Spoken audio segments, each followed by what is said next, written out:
বিরতির পর স্বাগত। এখন খবর বিস্তারিত। জঙ্গি সেনার গুলির লড়াইয়ে দুই লস্কর-ই-তৈবার দুই বিদেশি গেরিলা কমান্ডারের মৃত্যু হয়েছে। জম্মু কাশ্মীরের বারামুল্লা জেলার সোপোরে জঙ্গি সেনার গুলির লড়াই বাধে। জঙ্গি সেনার গুলির লড়াইয়ে দুই লস্কর-ই-তৈবার দুই বিদেশি গেরিলা কমান্ডারের মৃত্যু। গতকাল সন্ধ্যে থেকে জম্মু কাশ্মীরের বারামুল্লা জেলার সোপোরেও জঙ্গি সেনার গুলির লড়াই বাধে। সেনার গুলিতে মোহাম্মদ ভাই নামে এক জঙ্গির মৃত্যু হয়। আরও এক জঙ্গির খোঁজে তল্লাশি শুরু হয়। পরে সেনার গুলিতে মেহমুদ ভাই নামে আরও এক লস্কর জঙ্গির মৃত্যু হয়। মৃতদের কাছ থেকে প্রচুর অস্ত্র উদ্ধার করা হয়েছে। এখনও কোনো জঙ্গি লুকিয়ে রয়েছে কিনা তার খোঁজে চিরুনি তল্লাশি চলছে। ব্যুরো রিপোর্ট, খবর ত্রিপুরা। কলকাতায় ফের মেট্রো বিভ্রাট। সুড়ঙ্গের মাঝপথে ট্রেন আটকে পড়ায় অসুস্থ হয়ে যান বেশ কয়েকজন যাত্রী। প্রায় 40 মিনিট যাবৎ চলে এই অবস্থা। ফের মেট্রো বিভ্রাট। প্রায় 2 ঘন্টা ধরে কলকাতার পার্ক স্ট্রিট স্টেশনের কাছে সুড়ঙ্গের মধ্যে বিকল মেট্রো রেল। সুড়ঙ্গের মাঝপথে ট্রেন দাঁড়িয়ে যাওয়ায় চূড়ান্ত দুর্ভোগে পড়েন যাত্রীরা। অসুস্থ হয়ে যান বেশ কয়েকজন যাত্রী। অনেকের শ্বাসকষ্ট শুরু হয়। প্রায় 40 মিনিট আলো পাখাহীন অবস্থায় অন্ধকার সুড়ঙ্গে আটকে থাকায় চরম আতঙ্ক ছড়িয়ে পড়ে। দীর্ঘক্ষণ কর্তৃপক্ষের তরফে কোনো ঘোষণা হয়নি বলে অভিযোগ যাত্রীদের। উদ্ধার কাজ দেরি হওয়ায় বিক্ষোভে ফেটে পড়েন যাত্রীরা। মেট্রোতে নিচে যাওয়ার পরে বললো কি পার্কস্ট্রিট পর্যন্ত মেট্রো বন্ধ, ওখান থেকে আবার ট্যাক্সি নিয়ে পর্যন্ত এসেছে। এখানে আবার ঢুকলাম বলে এখনো বন্ধ, আবার এখান থেকে ট্যাক্সি নিয়ে যেতে হচ্ছে। স্কুল থেকে বাচ্চাকে নিতে পারিনি, বন্ধুকে বলতে হলো, বন্ধু তাকে তুলে নিয়ে এসছে। এই জন্য আবার যাওয়ার জন্য এখানে রাস্তায় দাঁড়িয়ে আছে, ট্যাক্সিও পাচ্ছি না। এটা মানে রোজকার মতনই হয়ে গেছে। আজকাল দিন এভরিডে সেম থিং, রোজই এই চলছে এখানে। মেট্রোতে করে যতীন দাস পার্কে এসেছি, তারপরে বললো ময়দান পাঁচ ট্রেনের মাঝখানে একটা গাড়ির র্যাক খারাপ হয়ে গেছে, কারণ গাড়ি আর যাবে না। প্রায় ওখানে বসেছিলাম 40 থেকে 45 মিনিটের ওপরে বসেছিলাম। তারপরে বেরিয়ে এসেছি, বাইরে এসো প্রায় 1.5 ঘন্টার ওপরে দাঁড়িয়ে আছি, কোনো বাসে ওঠার মতো জায়গা নেই। খুবই অসুস্থ হয়ে পড়ে, ঘাম হতে থাকে, প্রচন্ড কাঁদতে থাকে, দম নিতে আমারই কষ্ট হচ্ছিল, বাচ্চা তো আর কি করবে। তারপর আমার মা আছে সঙ্গে, তারও অবস্থা খারাপ হয়ে গেছিল। মেট্রোর কর্মীদের বলুন একটু সচেতন, একটু রেসপন্সিবল হতে। ওনাদের মনে হয় না যে আমরা মানুষ। আমরা 11:23 থেকে আমরা সুপারিনটেন্ডেন্টের রুমে গেলাম, আমাদের বলা হচ্ছে কি চাই এখানে। মেট্রো রেল থেকে কোনোভাবে কোনো হেল্প বা বারবার মেসেজ করা বা বারবার একটা মেল করা কোনোভাবে কিছু পাইনি। 25 মিনিটের পর দেখছি পার্ক স্ট্রিট ঢোকার আগেই সব ট্রেন বন্ধ হয়ে গেল। বন্ধ হয়ে যাওয়ার পর তার 10 মিনিটের মধ্যে লাইট অফ হয়ে গেল। কোনো অ্যানাউন্সমেন্ট নেই, কিছু নেই। শুধু একবার বলা হলো ট্রেনটা খারাপ হয়ে গেছে, আপনারা একে একে বেরিয়ে আসুন, টানেলের মধ্যে দিয়ে আমরা বের করবো। কিন্তু এর মধ্যে যে সাফোকেশন হচ্ছে, আর একবারের জন্য অ্যানাউন্সমেন্ট করা বা কোনো সাহায্য কেউ কিচ্ছু করছে না। আজকে দিনের শুরু, অনেক কাজ ছিল যেগুলো হলো না, অনেক কিছু শারীরিক মানসিক সব দিক থেকে আমরা আতঙ্কগ্রস্ত। অ্যানাউন্স করা হলো যে সামনে দিয়ে খোলা হবে, এবং তারপরেও তো একটা বুঝতেই পাচ্ছেন এক জায়গায় মেট্রোর মতন জায়গায় যদি কারেন্ট না থাকে, ইলেকট্রিসিটি না থাকলে সাফোকেশন কীরকমভাবে, অক্সিজেনের অভাব হয়েছে, অনেকে অসুস্থ হয়েছে, আপনারা হয়তো দেখেছেন এর আগে। আর বিশেষ করে সোমবার দিনের মানে সপ্তাহের প্রথম দিন অফিস যাত্রী আমাদের তো খুবই অসুবিধার মধ্যে পড়তে হয়েছে। 12:15 নাগাদ পার্ক স্ট্রিট থেকে ময়দান স্টেশনের মাঝে নন এসি র্যাক খারাপ হয়ে যায়। প্রথমে সেন্ট্রাল থেকে দমদম ও টালিগঞ্জ থেকে নিউ গড়িয়া পর্যন্ত মেট্রো পরিষেবা চালু রেখে পরিস্থিতি সামাল দেওয়ার চেষ্টা করে কর্তৃপক্ষ। পরে প্রায় 2 ঘন্টা পর ফের মেট্রো পরিষেবা স্বাভাবিক হয়। ব্যুরো রিপোর্ট, খবর ত্রিপুরা। সম্প্রতি কালো টাকা গচ্ছিতকারী ভারতীয়দের নামের তালিকা তৈরি করল সুইজারল্যান্ড সরকার। অতি সত্বর এই তালিকা ভারত সরকারের হাতে তুলে দেওয়া হবে। সম্প্রতি সুইস সরকার সে দেশের ব্যাংকগুলিতে কর বহির্ভূত সম্পদ আমানতকারী সন্দেহভাজন ভারতীয়দের নামের একটি তালিকা তৈরি করেছে, আর ওই তালিকা ভারত সরকারের হাতে তুলে দেওয়া হবে। সুইস ব্যাংকগুলিতে জমা রাখা ভারতীয়দের কালো টাকা উদ্ধারের প্রচেষ্টা চালাচ্ছে ভারত সরকার। এর মধ্যে সুইস সরকারের তালিকা পেলে ওই প্রচেষ্টায় বাড়তি মাত্রা যোগ হবে বলেই মনে করা হচ্ছে। সম্প্রতি সুইস সরকার সে দেশের ব্যাংকগুলিতে জমা রাখা তহবিলের প্রকৃত লাভবানদের চিহ্নিত করার কাজ শুরু করে, আর তা করতে গিয়েই বেশ কিছু ভারতীয় ও সংস্থার নাম সন্দেহের তালিকায় চলে আসে। এই নামগুলির তালিকাই তৈরি করেছে সুইস সরকার। সে দেশের এক পদস্থ আধিকারিক একথা জানিয়েছেন। তিনি বলেছেন, এই ব্যক্তি বা সংস্থাগুলি ট্রাস্ট, ডোমিসিলিয়ারি কোম্পানি বা অন্যান্য ভারতের বাইরের দেশের কোনো সংস্থার মাধ্যমে কর ফাঁকি দেওয়া অর্থ সুইস ব্যাংকগুলিতে জমা রেখেছেন বলে সন্দেহ। ওই সুইস আধিকারিক অবশ্য তালিকাভুক্ত ব্যক্তি বা সংস্থাগুলির নাম বা তাদের জমা রাখার অর্থের পরিমাণ জানাতে অস্বীকার করেছেন। দ্বিপাক্ষিক বিনিময় চুক্তির গোপনীয়তার ধারাতেই তা করা যাবে না বলে তিনি সাফ জানিয়ে দিয়েছেন। তিনি জানিয়েছেন, ভারতের নতুন সরকারের সঙ্গে কালো টাকার বিষয়ে ঘনিষ্ঠভাবে কাজ করতে আগ্রহী সুইস কর্তৃপক্ষ। তিনি আরও বলেছেন, ভারতের বিশেষ তদন্তকারী দল সিটকে তারা সব ধরনের সহায়তা করবেন। তবে সুইস ব্যাংকগুলিতে ভারতীয়দের জমানো টাকার পরিমাণ কয়েক লক্ষ কোটি টাকা বলে যে দাবি উঠেছে তা অবশ্য খারিজ করে দিয়েছেন ওই আধিকারিক। সুইস ন্যাশনাল ব্যাংকের সাম্প্রতিকতম তথ্য অনুযায়ী সে দেশের ব্যাংকগুলিতে গচ্ছিত বিদেশিদের অর্থের পরিমাণ 1.6 ট্রিলিয়ন ডলার।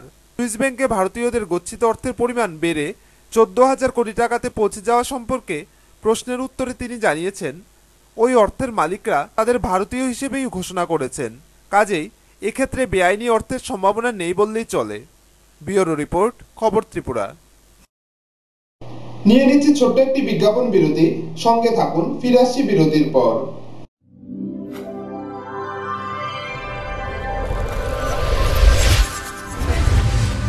দিল্লি সাউথ ব্লকে প্রধানমন্ত্রীর সঙ্গে আলোচনায় বসলেন আমির। নরেন্দ্র মোদীর সঙ্গে বৈঠক করলেন আমির খান। টিভি শো সত্যমেভ জয়তের মাধ্যমে যে সামাজিক সমস্যাগুলিকে তিনি তুলে ধরছেন সেগুলি নিয়ে আজ প্রধানমন্ত্রীর সঙ্গে আলোচনায় বসলেন আমির। বৈঠকের পর সাংবাদিকদের মুখোমুখি হয়ে অভিনেতা পরিচালক আমির খান জানান, তিনি যে ইস্যুগুলি তুলে ধরেছেন সেগুলি খতিয়ে দেখার আশ্বাস দিয়েছেন প্রধানমন্ত্রী। পরে টুইটারে আমির বলেন, এইমাত্র ভারতের প্রধানমন্ত্রী নরেন্দ্র মোদীজির সঙ্গে বৈঠক সেরে বেরোলাম। উনি নানা কর্মসূচির মধ্যেও আমায় মূল্যবান সময় দিয়েছেন, এটা বড় প্রাপ্তি। সত্যমেভ জয়তে অনুষ্ঠানে বিভিন্ন ইস্যুতে ভোট ফর চেঞ্জ প্রচারে দেশ জুড়ে যে অভূতপূর্ব সাড়া পেয়েছি সেই অভিজ্ঞতা ভাগ করে নিলাম উনার সঙ্গে।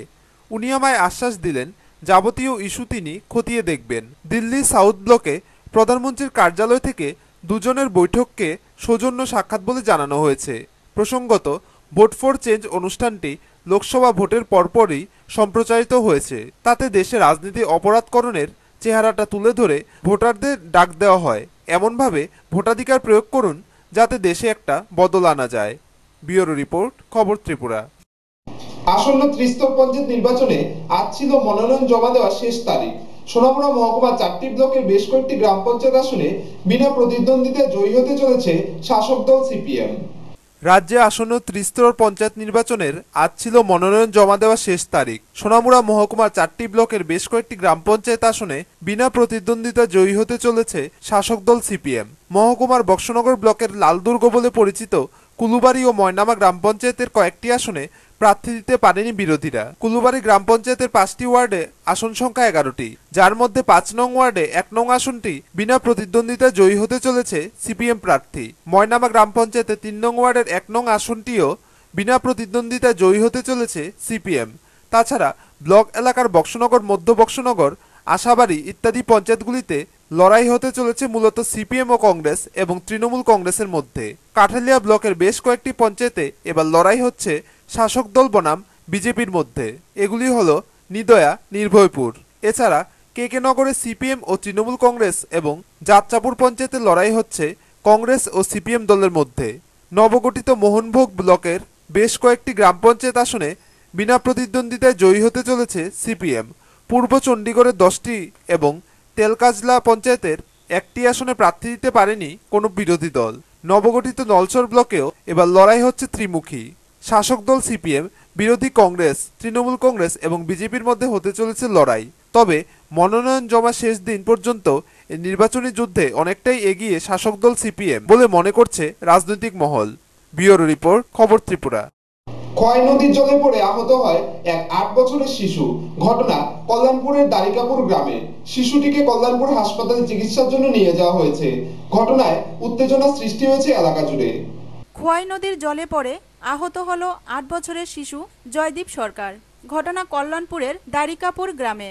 জানা যায়, এলাকার জন্টু সরকারের ছেলে জয়দীপ সরকার নদীর পাড়ে সকাল থেকেই লাকড়ি ও মাছ ধরতে যায় অভিভাবকের অসাবধানতায়। দুপুর 12টা নাগাদ নদীর পাড় ভেঙে জলে পড়ে যায়। সাথে সাথে এলাকাবাসীরা জলে গিয়ে তাকে ধরে ফেলে।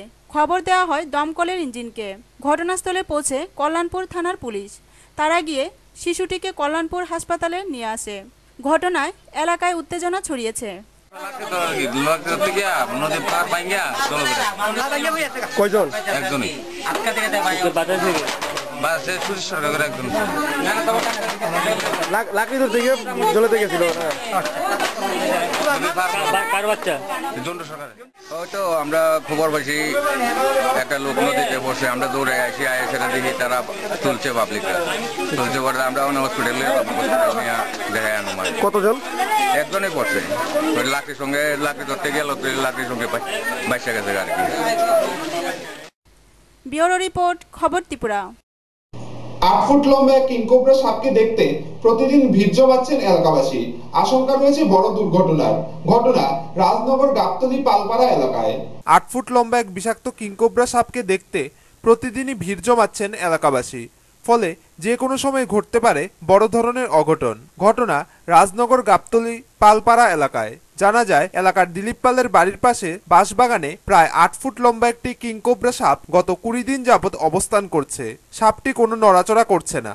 প্রথমে বাড়ির লোকেরা ভয় পেলেও ধীরে ধীরে তাদের ভয় কেটে গেছে বলে জানান বাড়ির লোকজন।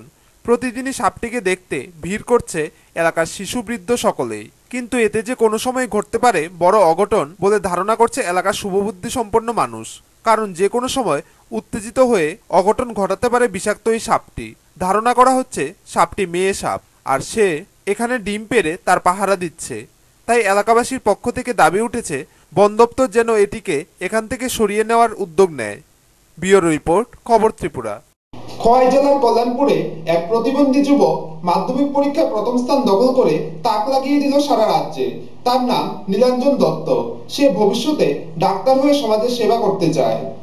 লক্ষ্য যদি স্থির হয় তবে কোনো বাধাই বাধা হয়ে দাঁড়াতে পারে না। এই সত্যকে আরও একবার প্রমাণ করল ত্রিপুরা রাজ্যের খোয়াই জেলার প্রতিবন্ধী কিশোর নীলাঞ্জন দত্ত। তার দুটি হাতে কোনোই থেকে নিচের অংশ না থাকার পরও সে এবছর মাধ্যমিক পরীক্ষায় বসে প্রথম বিভাগে পাশ করেছে। ভবিষ্যতে সে ডাক্তার হয়ে সমাজের সেবা করতে চায়। ত্রিপুরার রাজধানী আগরতলা থেকে প্রায় 57 কিলোমিটার দূরে খোয়াই জেলার একটি জায়গা কল্যাণপুর। এই কল্যাণপুরের বাসিন্দা তাপস দত্ত ও গায়ত্রী দত্তের একমাত্র পুত্র নীলাঞ্জন আজ থেকে প্রায় 11 বছর আগে খেলার ছলে বাড়ির পাশের ভারত সঞ্চার নিগমের বৈদ্যুতিক ট্রান্সফরমারে ধরলে দুটি হাতেই ঝলসে যায়। চিকিৎসকরা তার কনুই থেকে নিচের অংশ কেটে বাদ দিয়েছিলেন। তখন তার বয়স ছিল 5 বছর। শুরু হয় তার নতুন সংগ্রাম। নিজেকে প্রতিবন্ধী করে বসিয়ে রাখেনি। এই অবস্থাতেই সে লেখার চেষ্টা করে ও ধীরে ধীরে দুহাত দিয়ে কলম ধরে লেখায় নিজেকে রপ্ত করে। এবছর কল্যাণপুর দ্বাদশ শ্রেণী স্কুল থেকে সে মাধ্যমিক পরীক্ষায় বসে ও প্রথম বিভাগে পাশ করে। সে জানায়, অন্য সকল স্বাভাবিক ছাত্রছাত্রীদের ন্যায় সকল পরীক্ষা দিয়ে আসছে। লেখার সময় হাতে কোনো অসুবিধে হয় না। এমনকি এ হাত নিয়ে সে বাইসাইকেল, মোটর বাইক ও গাড়ি চালাতে পারে। ভবিষ্যতে সে ডাক্তারি পড়াশোনা করতে চায়। আমি যে পরীক্ষা দিয়েছি আমি স্বাভাবিক ওদের মতোই পরীক্ষা দিয়েছি। আমার হাতে কোনো প্রবলেম হয়নি, পরীক্ষা দেওয়া ব্যর্থতা করেনি। আমি স্বাভাবিক জীবনযাপন করতে চাই, আর ওরা যা যা করে আমি তো ওদের মতোই সব কিছু করতে চাই। ক্রিকেট টিকেট সব কিছুই খেলি টেলি, গাড়ি বাইকও চালাতে পারি, ওদের মতো সাইকেলও চালাতে। গাড়ি বাইক চালাতে পারো না? হ্যাঁ, সাইকেলও চালাতে।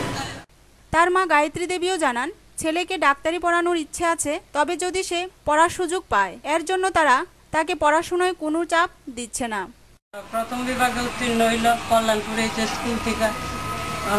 সে ডাক্তারি পড়তে চায়। বায়োলজি এর সাবজেক্ট মাইন্ড বায়োলজি এসে পড়তে চায়। জয়েন্ট দিব, যদি পার্টে জয়েন্টে চান্স পাইলে ডাক্তারি পড়বো, আর নাইলে বায়োলজি দিয়ে যে কোনো রিলেশনে পড়বো। তো ইলেকট্রিক শক 8 মাস তো কলকাতা থাকছে, চিকিৎসা করছে। এখানে তো বাড়িতে এসে সবাই লগে ভর্তি করানো হইল, পড়াশোনা করতেছে। যতটুকু খেয়ে পারবো, এর উপরেই পুরাটা নির্ভর। হ্যাঁ, যদ্দূর পারবো দূরে চেষ্টা করা হয়। পড়াশোনা তো স্বাভাবিক ছেলেরার মতনই পড়াশোনা করে। একটু ভালো রেজাল্ট হইল না, আমরা আশা করছিলাম 70-75% মার্ক পাইব, এরকম আমরা আশা করছিলাম। নীলাঞ্জনের এক প্রতিবেশী জানান যে সে ছোটবেলা থেকেই পড়াশোনা সহ অন্যান্য কাজে খুব আগ্রহী। তাই দুটি হাত না থাকা সত্ত্বেও সে খুব সহজে বাইক ও গাড়ি চালানো শিখে নিয়েছে। অসুবিধা না, আমি ছোটবেলা থেকে বাইক গাড়ি দিয়ে আমি এক্সপার্ট করে তুলতেছি। আমি বাইক চালাই, কুটুম আমার বাইকটা একটু শিখাচ্ছেন, আমি পিছিয়ে বইয়া এরকম এমনি এমনি কর শিক্ষা লাগছে। কিন্তু গাড়ির ফাংশনটা সে আমার তো ভালো বুঝে। ব্যুরো রিপোর্ট, খবর ত্রিপুরা। আসন্ন ত্রিস্তর পঞ্চায়েত নির্বাচনে দক্ষিণ জেলার রাজনগর ব্লকে মূলত শাসক দল সিপিএম ও বিজেপির মধ্যে প্রতিদ্বন্দ্বিতা হতে চলেছে। আসন্ন ত্রিস্তর পঞ্চায়েত নির্বাচনে মনোনয়ন জমা দেওয়ার পালা শেষ হলো আজ।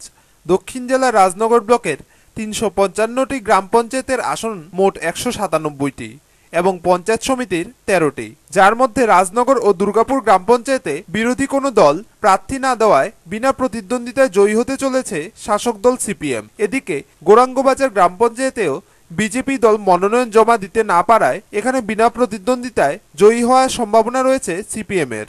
এদিকে পঞ্চায়েত সমিতির ৫ নং এবং ৩ নং আসনটিও বিনা প্রতিদ্বন্দ্বিতায় জয়ী হতে চলেছে সিপিএম। রাজনগর ব্লকে এবার লড়াই মূলত সিপিএম এবং বিজেপির মধ্যে। আজ মনোনয়ন জমা দেওয়া শেষ দিনে ব্লকে ধুমধুমার কাণ্ড ঘটালো বিজেপি।